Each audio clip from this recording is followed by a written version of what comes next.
of the judges. അവൻ ഒരു പ്രത്യേക വസ്ത്രം ധരിച്ചിരിക്കുന്നതായി നമുക്ക് കാണുവാൻ കഴിയുന്നു. His eyes like blazing fire. അവന്റെ കണ്ണുകൾ അഗ്നിജ്വാലയ്ക്കൊത്തതാണ്. His feet like molten brazen in fire. അവന്റെ പാദങ്ങൾ ചുട്ടു പഴുപ്പിച്ച വെള്ളോടിന് സദൃശമാണ്. His sound like rushing of water. അവന്റെ ശബ്ദം പെരുവെള്ളത്തിന്റെ ഇരച്ചിൽ പോലെയാണ്. His mouth having a sharp sword. Out of his mouth comes a sharp sword. അവന്റെ വായിൽ നിന്ന് ഇരുവായ്ത്തലയുള്ള മൂർച്ചയേറിയ വാൾ കടന്നു വരുന്നു. Oh, totally different picture. യേശു ഈ ഭൂമിയിലായിരുന്നപ്പോൾ യോഹന്നാൻ കണ്ടതിനേക്കാൾ തികച്ചും വ്യത്യസ്തമായ നിലയിൽ ഇപ്പോൾ താൻ യേശുവിന്റെ ദർശനം കാണുകയാണ്. Whatever idea you may have about Jesus till now, ഈ നിമിഷം വരെ നിങ്ങൾക്ക് യേശുവിനെ കുറിച്ചുള്ള ധാരണ എന്താണോ, I tell you, when you see him next, he is going to be totally different. നാം പിന്നീട് അല്ലെങ്കിൽ അടുത്ത ദിവസം യേശുവിനെ കാണുവാനിടയായാൽ നാം ചിന്തിക്കുന്നതിൽ നിന്നും തികച്ചും വ്യത്യസ്തമായ ശ്രേഷ്ഠതകളുടെ ഉടമകളായിട്ട് യേശുവിനെ ദർശിക്കുവാൻ കഴിയും. He is going to come as a judge. അവനൊരു ന്യായാധിപനായി വയോധികനായി കടന്നു വരുവാൻ പോകുകയാണ്. Your spiritual life depends upon how much of God you know, how much God has occupied your mind. What do you expect God to be when you see him on the judgment seat? നാം കർത്താവിനെ കാണുമ്പോൾ നമ്മുടെ ഹൃദയത്തിൽ നാം എത്രത്തോളം അവന് സ്ഥാനം കൊടുത്തിട്ടുണ്ട്, നാം എങ്ങനെ അവനെ കാണുവാൻ ആഗ്രഹിക്കുന്നു, അതിന്റെ അടിസ്ഥാനത്തിൽ അവനെ ന്യായാസനത്തിന്റെ മുൻപിൽ നമുക്ക് കാണുവാനിടയായി തീരും. So the first chapter describes about the coming judge. ഒന്നാം അധ്യായത്തിൽ വരുവാനിരിക്കുന്ന ന്യായാധിപനായ യേശുവിനെ കുറിച്ച് കാണുവാൻ കഴിയുന്നു. The next you see second and third chapter. വീണ്ടും 2-3 അധ്യായങ്ങൾ തുടർന്ന് നാം വായിക്കുന്നു. These are the letters of Jesus to the churches. ഈ എഴുത്തുകളാണ്, കത്തുകളാണ് 7 സഭകൾക്ക് വേണ്ടി കർത്താവ് എഴുതിയിരിക്കുന്നത്. So 1 to 3 describes what is happening in the present time. 1 മുതൽ 3 വരെയുള്ള അധ്യായങ്ങളിൽ ഇപ്പോൾ സംഭവിച്ചുകൊണ്ടിരിക്കുന്നതായ കാര്യങ്ങളെ കുറിച്ച് രേഖപ്പെടുത്തിയിരിക്കുകയാണ്. The 4th chapter, John is taken to the heavens. 4ാമത്തെ അധ്യായത്തിൽ യോഹന്നാൻ സ്വർഗ്ഗത്തിലേക്ക് വിളിക്കപ്പെടുന്നു. And the 4th chapter shows us something different. 4ാമത്തെ അധ്യായം 3 അധ്യായങ്ങളിൽ നിന്നും തികച്ചും വ്യത്യസ്തമായ ഒരു അധ്യായമായി കാണുന്നു. Because 2nd and 3rd chapter, when Jesus talks about the church and all its problems, the corruption, the idolatry, the misbehavings of people, all the what bad things on the earth, heaven looks totally different. 2-3 അധ്യായങ്ങളില് ദൈവസഭയോടുള്ള ബന്ധത്തിൽ താൻ എഴുതുമ്പോൾ സഭയ്ക്കകത്തുള്ളതായ ദുരുപദേശങ്ങൾ, അനാചാരങ്ങൾ, അശുദ്ധികള്, അതേപോലെ വഴക്കുകൾ, മറ്റുള്ള പ്രയാസങ്ങളൊക്കെ രേഖപ്പെടുത്തിയതിനു ശേഷമായിട്ട് 4ാം അധ്യായത്തിലേക്ക് വരുമ്പോൾ തുറക്കപ്പെട്ട സ്വർഗത്തിൽ തികച്ചും വ്യത്യസ്തമായ ശ്രേഷ്ഠതകളോടുകൂടിയ കാഴ്ചപ്പാടുകൾ തനിക്ക് കാണുവാനായിട്ട് ഇടയായി തീർന്നു. Chapter 2 and says things are not all right on this earth.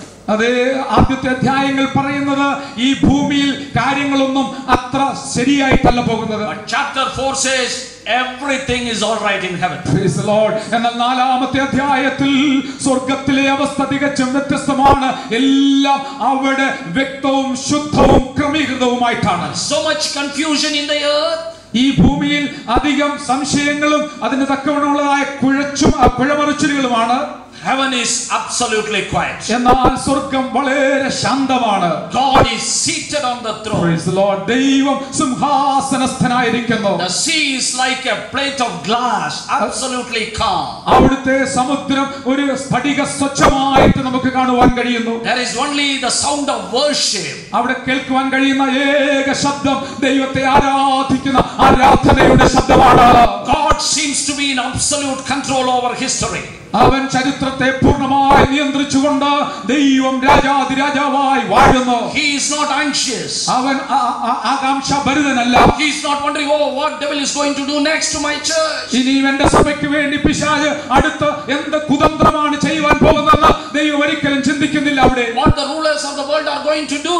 ഈ ലോകത്തിലെ രാജാക്കന്മാർ എന്താണ് ചെയ്യാൻ പോകുന്നതെന്ന് ദൈവം ചിന്തിച്ചുകൊണ്ടിരിക്കുകയല്ല. They have invented a nuclear bomb. ആരൊക്കെയാണ് അണുബോംബുകൾ ഉണ്ടാക്കിയത്, കണ്ടുപിടിച്ചതെന്ന് ദൈവം ചിന്തിക്കുന്നില്ല. Oh, people are coming to the moon, I don't know. മനുഷ്യൻ ഭൂമിയിൽ നിന്ന് ചന്ദ്രൻ വരെ ഉയർന്നു വരുന്നു, ഇനി എന്താ സംഭവിക്കാൻ പോകുന്നത് ചിന്തിക്കുന്നില്ല. God is not bothered. ദൈവം ഇതിനെക്കുറിച്ചൊന്നും വ്യാകുലപ്പെടുന്നില്ല, ചിന്താകുലപ്പെടുന്നില്ല. He is in absolute control. കാരണം ഇപ്പോൾ സിംഹാസനസ്ഥനായ ദൈവം അവൻ സകലത്തെ നിയന്ത്രിക്കുന്നു, തന്റെ അധികാരത്തിലൂടെ ഭരിക്കുന്നു. That is what we must know. അതാണ് നാം മനസ്സിലാക്കേണ്ട സത്യം. Our God controls history. Praise the Lord. Our God controls history. അതെ, ചരിത്രത്തെ നിയന്ത്രിക്കുന്നത് ഇന്ന് രാത്രി നാം സേവിക്കുന്ന നമ്മുടെ ദൈവമാണ്. Whatever confusion may happen in this world, ഈ ലോകത്തിൽ എന്തെല്ലാം കുഴമറിച്ചിലുകൾ ഉണ്ടായാലും മറന്നു പോകരുത്, സകലത്തെ നിയന്ത്രിക്കുന്ന നമ്മുടെ ദൈവമാണ്. Our God is in control. Hallelujah. ദൈവം സകലത്തെയും തന്റെ കയ്യിൽ നിയന്ത്രിക്കുന്നു. People who have studied the 4th chapter, 4ാം അധ്യായം പഠിക്കുന്നവർക്ക് has broken forth into praises. So many worship songs were written when they started reading this 4th chapter. 4ാം അധ്യായത്തിൽ പല നിലയിലുള്ളതായ ആരാധനകളുടെ ശബ്ദം ഉയരുന്നതായ ഭാഗങ്ങൾ വായിക്കുവാനായി കഴിയും. Now 5th chapter 5ാം അധ്യായം talks about one more important thing. അതെ, വളരെ പ്രാധാന്യമുള്ള മറ്റൊരു കാര്യം കൂടി രേഖപ്പെടുത്തിയിരിക്കുന്നു. Yes, scroll is kept there. A scroll, പുസ്തക ചുരുൾ, scroll. ഒരു ചുരുള് അവിടെ വെച്ചിരിക്കുന്നതായിട്ട് കാണുന്നു. It is sealed. അത് മുദ്രയിട്ടിരിക്കുന്നു. And everybody is anxious to open that. എല്ലാവർക്കും വളരെ ആകാംക്ഷയാണ് അത് തുറന്നൊന്ന് കാണുവാൻ. John knows one thing. യോഹന്നാൻ ഒരു കാര്യം അറിയാമായിരുന്നു. Jesus said, "Come, I will show you what is going to happen." യേശു പറഞ്ഞു, നീ ഉയരത്തിലേക്ക് വരിക, ഇവിടെ കയറി വരിക, ഞാൻ കാണിച്ചു തരാമെന്ന്. And John knows only if the scroll is open, then he will know what is going to happen. യോഹന്നാൻ അറിയാമായിരുന്നു, ചുരുൾ, ദൈവത്തിന്റെ കയ്യിലിരിക്കുന്ന ചുരുൾ അഴിച്ചു കൊടുത്തുവെങ്കിലേ എന്താണ് സംഭവിക്കുവാൻ പോകുന്നതെന്ന് എഴുതിയിരിക്കുന്നത് മനസ്സിലാക്കാൻ ഇടയാകുള്ളൂ. What is going to happen in the last days is written on the scroll. അന്ത്യകാലത്ത് സംഭവിക്കുവാനിരിക്കുന്ന എല്ലാറ്റിന്റെയും വിശദീകരണം ദൈവം ആ ചുരുളിൽ എഴുതിയിട്ടുണ്ട്. But who is going to open up? എന്നാൽ ഇത് ആരാണ് തുറക്കുവാൻ പോകുന്നത്? God Almighty says, "No, I am not going to open up." ദൈവം, സർവശക്തനായ ദൈവം പറഞ്ഞു, ഞാൻ ഇത് തുറക്കില്ല. Angels, the 24 elders, they said no. ദൂതന്മാര് പറഞ്ഞു, 24 മൂപ്പന്മാര് പറഞ്ഞു, ഞങ്ങൾ ഇത് തുറക്കുകയില്ല. So it is said John was weeping. ഇങ്ങനെ എല്ലാവരും പറഞ്ഞതുകൊണ്ട് യോഹന്നാൻ കരയുകയാണ്. Why weeping? എന്തുകൊണ്ടാണ് അവൻ കരയുന്നത്? If nobody opened the scroll, ആരും ഈ പുസ്തകം തുറക്കുന്നില്ലെങ്കിൽ world is going to continue like this. ഈ ലോകം ഇങ്ങനെ തന്നെ തുടരുവാനിടയായി തീരും. Confusion is going to continue like this. കുഴമറിച്ചിലുകൾ തുടരുവാനിടയാകും. There is no end to this. ഇതിനൊരു അവസാനം ഉണ്ടാകില്ല. Who is going to start the end of this world? ഈ ലോകത്തിന്റെ അവസാനം ആരാണ് ആരംഭിക്കുവാൻ പോകുന്നത്? Now comes the Lion of Judah. ഇപ്പോൾ ഇതാ യഹൂദയിലെ സിംഹം കടന്നു വരുന്നു. He only is fit to open that scroll. ഈ ചുരുളഴിക്കുവാൻ ശക്തനായി ഒരുവൻ മാത്രമേ ഉള്ളൂ, അത് യഹൂദ ഗോത്രത്തിലെ സിംഹമാണ്. You know why? എന്തുകൊണ്ടാണെന്ന് അറിയാമോ? When he opens a scroll, അവനൊരു ചുരുളഴിക്കുമ്പോൾ the end time events will start in operation. അതെ, അവസാന കാലഘട്ടത്തിലെ സംഭവങ്ങൾ സംഭവിച്ചു തുടങ്ങുവാൻ ഇടയായി തീരും. The world is going to come to an end. ഈ ലോകം അതിന്റെ അന്ത്യത്തിലേക്ക് വരികയാണ്. All the kingdoms of this world is going to come to an end. ഈ ലോകത്തിലെ സകല സാമ്രാജ്യങ്ങളും അവസാനിക്കുവാനായി പോവുകയാണ്. That is how what will happen when the scroll is open. ഈ ചുരുളഴിക്കുമ്പോൾ എന്താണ് സംഭവിക്കുവാനായി പോകുന്നത്? You know why God Almighty did not open the scroll? എന്തുകൊണ്ടാണ് സർവശക്തനായ ദൈവം ഈ ചുരുൾ തുറക്കാഞ്ഞതെന്ന് അറിയാമോ? He once opened a scroll and destroyed the whole world by a flood.